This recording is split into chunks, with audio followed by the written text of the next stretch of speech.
I was first introduced to the writings of Maya Angelou my freshman year of college. We were to read Caged Bird as our incoming critical thinking piece. Although I chose to attend a liberal arts women's college, I was rather sheltered in my conservative family here in Texas.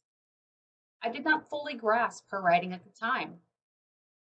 I thought it was actually about a bird. But still, I remember my interaction with that poem as I came to understand its meaning later in life. My second memorable interaction with her writings was Phenomenal Woman during graduate school. Surprisingly, this was at Texas A&M. The words of unabashed acceptance and celebration of womanhood struck me to the core. I'm a woman phenomenally. Phenomenal woman. That's me.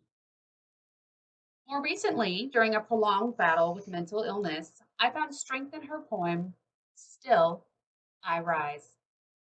I listened to a recording of her reading this poem, and the words became a mantra for me. Leaving behind nights of terror and fear, I rise into a daybreak that's wondrously clear. I rise. The cadence and the repetition that are the hallmark of her writing style draw so many to her work, including myself.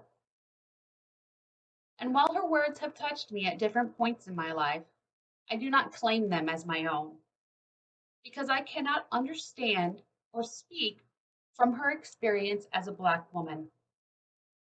Her writings, in spite of or against a life filled with racism and sexism, are powerful, beautiful, and sometimes sad.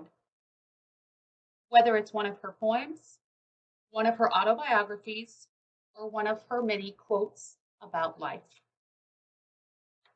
And in today's world of anger and hatred, denial and fear, I turned once again to Maya Angelou when Rusty asked if anyone wanted to share poetry for a Sunday service. But rather than reading the ones I was already familiar with, I decided to look through her writings for something I hadn't yet engaged with. After all, Maya Angelou had both the courage to say, when someone shows you who they are, believe them the first time, but also the heart to say, try to be a rainbow in someone's cloud.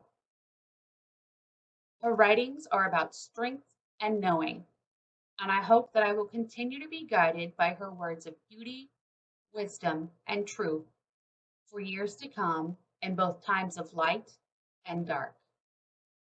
Today, I will read her poem titled Human Family. I note the obvious differences in the human family. Some of us are serious, some thrive on comedy, some declare their lives are lived as true profundity, and others claim they really live the real reality. The variety of our skin tones can confuse bemused delight.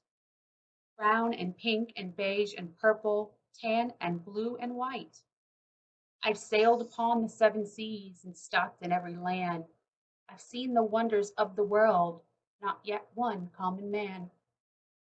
I know 10,000 women called Jane and Mary Jane, but I've not seen any two who really were the same. Mirror twins are different, although their features jibe, and lovers think quite different thoughts while lying side by side. We love and lose in China, we weep on England's moors, and laugh and moan in Guinea, and thrive on Spanish shores. We seek success in Finland, are born and die in Maine. In minor ways we differ, in major we're the same. I note the obvious differences between each sort and type, but we are more alike, my friends, than we are unalike.